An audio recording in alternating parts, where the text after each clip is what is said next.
Welcome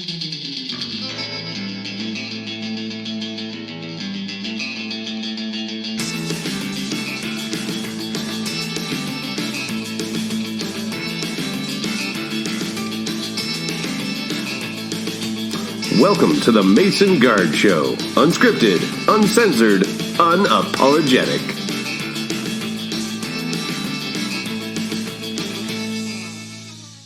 Hello everyone, welcome back to the Mason Guard Show and our on-the-spot top 5. I'm Scott Mason. And I'm Edward Guard. And this week we are going to be debating a fun little topic where we look at our top 5 winter movies. Yes, it has begun to snow here in the Great White North.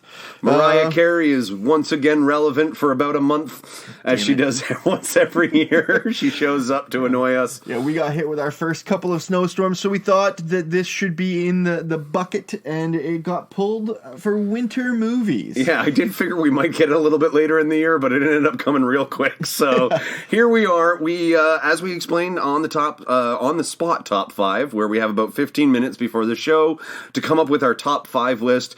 This one was a bit of a struggle for me because winter movies, we were saying very clearly not Christmas movies because that is its own list that is in the bucket and will probably come up very shortly, I'm going to imagine. So yeah, we had to take out anything that really involved Christmas as a central theme, and that really narrowed the list, I found. Yeah, for me too. Like when you think winter movies, you jump right into all the Christmas favorites, but this is not that. This is just winter-themed movies. Yes, generally we're going to be talking a lot of snow. Yes, pretty much. All right, so Ed, why don't you jump right into it? What is your number 5 winter movie? So my number 5 winter movie is going to the 2006 Robin Williams animated film, Happy Feet. Okay. This follows a dancing penguin, and it's a feel-good Arctic movie, and it's just fantastic and funny. Robin Williams is amazing. You have Elijah Wood in this movie as well. Yeah, I forgot about Elijah Wood. I was trying to remember there was a cast in that one. Yeah, such a good movie, so heartwarming, a good message about being yourself. And obviously it's set out in the Arctic, so it's a nice snowy movie. I saw that one in theaters. Those penguins were adorable. That's right. They're still adorable. I'm looking at a picture of them right now. Oh man, I have gone in a completely opposite direction from you on this one. For number 5 for me, I have Stephen King's Misery. Misery? I mean... This is your favorite. This is one of your favorite winter movies. Absolutely. I mean, it's. We've talked about it a number of times. It's made your list a few times, Ed. I want to remind you here. Okay. It is, a very impactful movie. It makes you feel. You get right inside the skin of the main character. It's a quality, amazing movie. It's chilling, which I think is appropriate for a winter movie. God, pun. So. I will never watch Misery again. What? How can this be? I don't know. Misery. This isn't which one would I watch again? Okay. I mean, really, for the number 5 spot, are we talking Happy Feet or Miserable Feet? This is, you're going to make fun of my pun, but you can say that. I think that Happy Feet is a better winter movie than Misery and the hobbling scene. I'll give you Happy Feet is a more fun winter movie, so if that's your intention, fine. Take the number 5 spot. Thank you very much. In all honesty, I actually really enjoy Happy Feet, so I'm not even upset about that. Like, if you haven't seen Happy Feet, it is one of the more fun animated kids movies out there. All right, you want to roll into your number 4? All right. Obviously, I already feel like this is going to go a weird way. I think so too. I think we may have gone very different directions. Like, if Misery even hit your list, I don't even know. Okay, the next one I'm going to throw out is the 1993 John Candy classic, Cool Runnings. Oh, that's a good one. Jamaica has a bobsled team.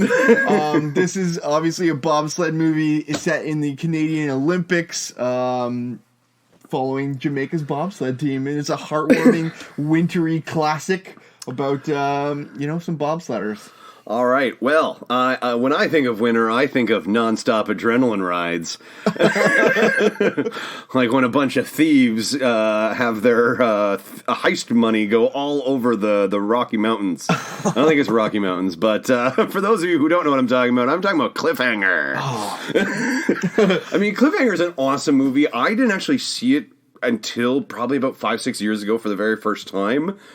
So watching that with, again, a modern, like, it's one that I would absolutely throw on our Does It Hold Up, because I know already the answer is yes. This is just a great action film. You have, obviously, Sylvester Stallone, but you also have John Lithgow. Yeah. And anytime John Lithgow's on screen is always awesome. My first introduction to him, I think, was Third Rock from the Sun. Yeah, same here, yep. So then, like, seeing him in the few movies where he plays, like, the most amazing villain. Dexter, his Dexter run is incredible. Yeah, I'm surprised he didn't come up on our villains list, even as a call out. He was on my short list. Yeah, he's so good at being a villain. Damn it, am I arguing your stupid movie? I think you are, because Cliffhanger is an amazing movie. Like, I haven't watched it in a long time, but it is a good movie. Yeah, and Cool Runnings, well, fun. I'm going to wager, I bet that's one, if we put on our show, doesn't hold up. I'm going to imagine that the early 90s... You're wrong. Yeah? I got Disney Plus, and I watched this like 2 weeks ago. This is a great movie. But is it as good as Cliffhanger? Cliffhanger is one that sticks with you. I mean, it was even parodied in Ace Ventura. Okay, I will make an agreement. Because I gave up Misery pretty easily. So sit down and watch Cool Runnings in the next few weeks and tell me you didn't get a good couple of laughs. I got my Disney Plus too, so I will. All right. I'll take number 3 here to lead off, since you've kind of led with your positivity. Mine's depressing too again. And I struggled this one again. I was surprised to see it on winter movies list, but as soon as I did, I'm like, well, if they're going to put it on there, then I get to count it as well. I'm talking about Eternal Sunshine of the Spotless Mind. Probably my favorite Jim Carrey movie. Michel Gondry's an amazing visionary director, and this movie has so many amazing visuals. And, even just the cover, right? We can think of that top-down shot of the two of them laying on the ice. So, winter certainly is a strong element to the movie, and I think it's a lot of fun. It's a memorable movie for sure. I actually caught about 20 minutes of that movie earlier this week. It's such a good movie. So good. Such a good story. Damn Elijah Wood. Okay. My number 3... I'm going to stop arguing your movies. My number 3 spot is going to Groundhog Day. Oh, you're going back to the Groundhog Day. Well, now, this movie, obviously, the day repeats itself. It's Bill Murray doing his thing. And it's all sourced around the fact that he's stuck in that town because of a big snowstorm. And the ice sculptures and the whole winter sort of fair that's happening there. Yeah, I didn't even think of it as a winter movie, because I think of Groundhog Day being like the start of spring. But yeah, it's the snowstorm that's keeping them there. Mm-hmm. So fair. Yeah, right. It makes that list. All right, so I don't know how we decide with this. Yours is certainly feel good and happy. I mean, it is Bill Murray though. So okay, damn it. Let's talk about Bill Murray for a second, shall we? This is going to happen. I don't want to talk about Bill Murray because I'm very disappointed. I don't even want to talk about your movie because I do love Groundhog Day, but Bill Murray's dead to me, so I'm giving it up. I think we're going to see Groundhog Day and Caddyshack and a lot of movies start leaving your list soon, eh? Damn it. That's going to hurt.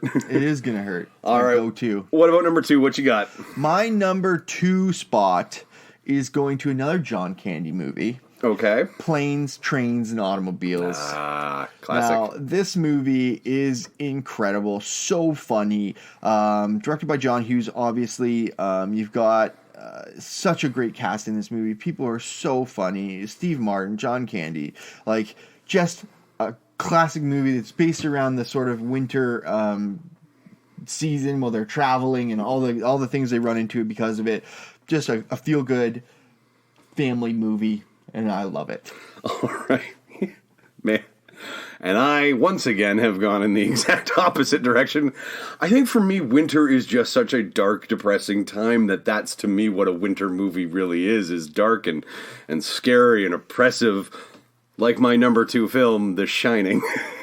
God! I mean, okay, so it's a Stanley Kubrick movie, so we know it's genius. It's going to be well shot. It is considered one of the pinnacles of horror, one of the best performances of Jack Nicholson's career, definitely the best performance of Sissy Spacek's career. I mean, it's The Shining. I don't know how I even have to argue this. The snow is, like in Groundhog Day, it's the reason they're isolated. It is almost... It has its own persona in the movie, right? Like, that's how he dies at the end, is because of the winter weather. You feel winter. You feel its presence through that whole movie. So, God. I guess we just took a very different tact. You really went like a different way than I did. Best winter movies was what we said. Heartwarming, feel good, like enjoying the winter thing. Not... I couldn't argue Jack Frost with a straight face. Like, God. For me, if you're talking about best winter movies, it's I mean, obviously, quality. I can't argue against The Shining. Yeah, certainly not. I mean, again, Planes, Trains, and Automobiles is fun, but you're going to put those two up to any sort of critical test. I think I come away the winner every single time. All right. The Shining. I'm not spending any time at your house in the winter season when you just got horror movies and sadness. It's a dark time around the Mason household.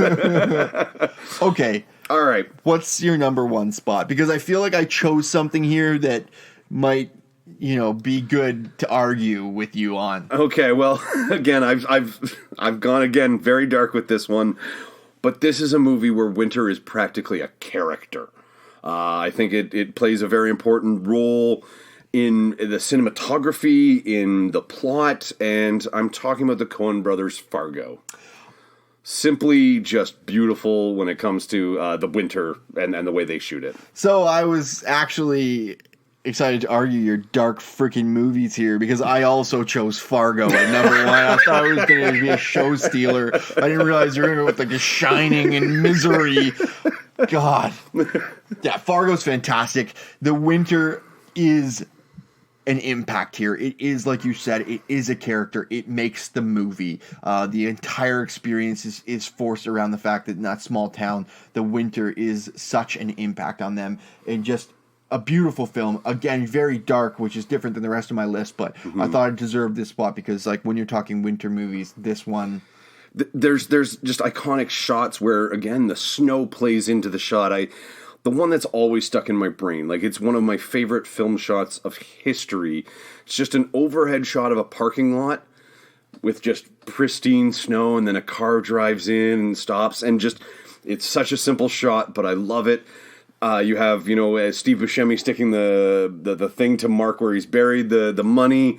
The wood chipper when the blood explodes on the snow, like it very much screams winter movie to me, and I couldn't help but love this one. The costumes, the police sort of like hat that she has, just the way Frances McDormand speaks is enough to carry that movie for me. Yeah, so great choice at number one. I agree. At least we agree there. Damn it! So I think we've learned a little bit about what my next few months are going to be like and what yours are going to be like. Yeah, y'all might want to stay away from me. Maybe I am going to be a depressing, horribly sad person.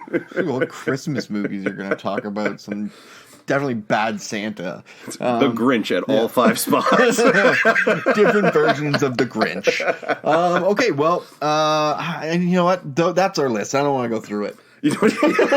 Well, I do, because most of these are my wins. So at number 5, Happy Feet. Number 4, Cliffhanger. Number 3, Eternal Sunshine of the Spotless Mind. Number 2, The Shining. And at number 1, at least we both agree, nothing beats Fargo. All right. All right, guys. I know we probably forgot some great movies out there. Let us know somewhere on the internet. You can see the links below to all of our social medias. Again, we don't care where you leave us a message. Just leave us a message somewhere. Thank you guys so much for listening. I've been Scott Mason. And I'm Edward Gard. We'll see you next week.